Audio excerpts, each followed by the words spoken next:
In November 2022, FTX, one of the largest crypto exchanges on Earth, died in 9 days. A single article, a single tweet, a run for the exits, gone.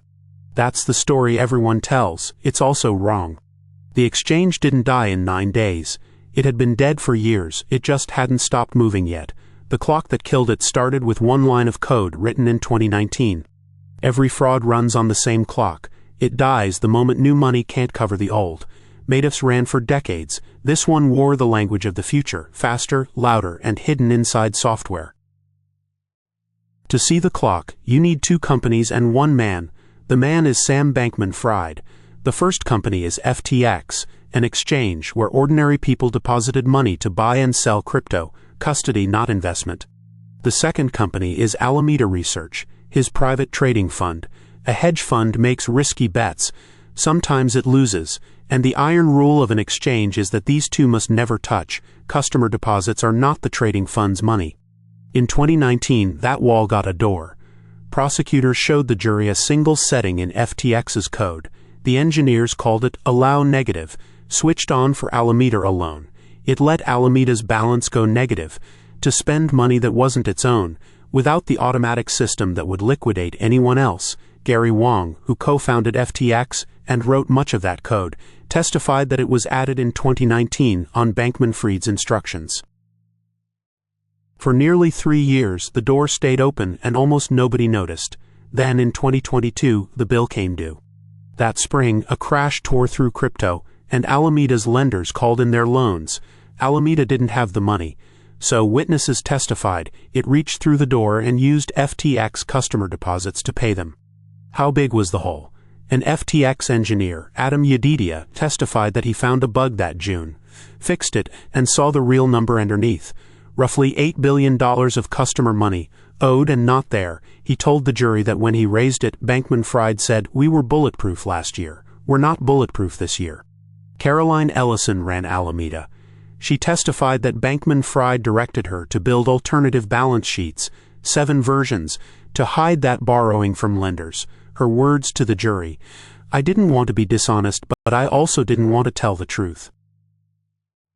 By 2022, the clock was loud. It only needed someone to point at it. On November 2nd, a reporter did. A CoinDesk reporter, Ian Allison, got hold of Alameda's private balance sheet.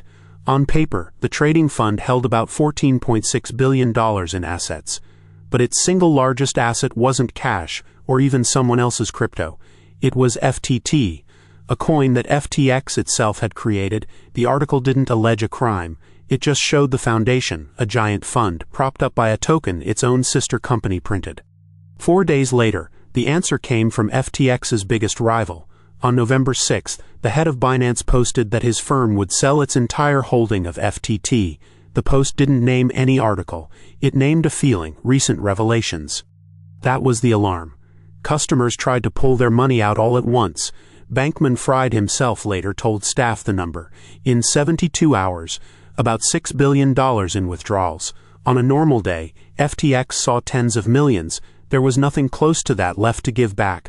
Most of it had already gone out the other door years earlier. On November 8th, withdrawals effectively stopped. On November 11th, FTX filed for bankruptcy, 9 days beginning to end. The man who took over was John Ray.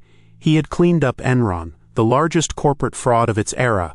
6 days after the bankruptcy filing, he wrote a sentence to the court that is hard to top. "Never in my career have I seen such a complete failure of corporate controls, and such a complete absence of trustworthy financial information as occurred here." He meant it literally.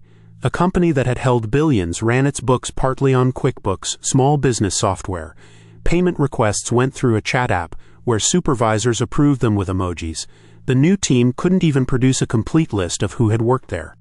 A spreadsheet Bankman-Fried himself circulated to investors in the final days, later published by the Financial Times, listed the whole as a single line item.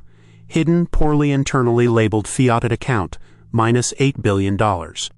A jury reached its verdict in 2023, guilty on all 7 counts. The sentence was 25 years. He is appealing. 3 of his closest colleagues had already pleaded guilty and testified against him. The verdict closed the case. It didn't close the story because then the money started coming back, almost all of it. By 2026, most groups of customers had been repaid in full. But read the fine print.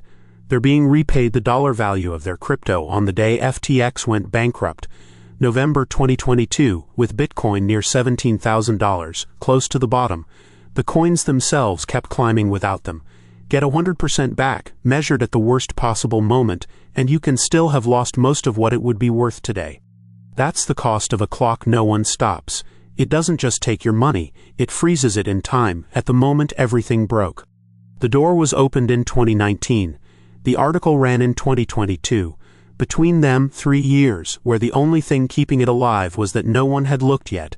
Next time, the company that sold the future it couldn't build.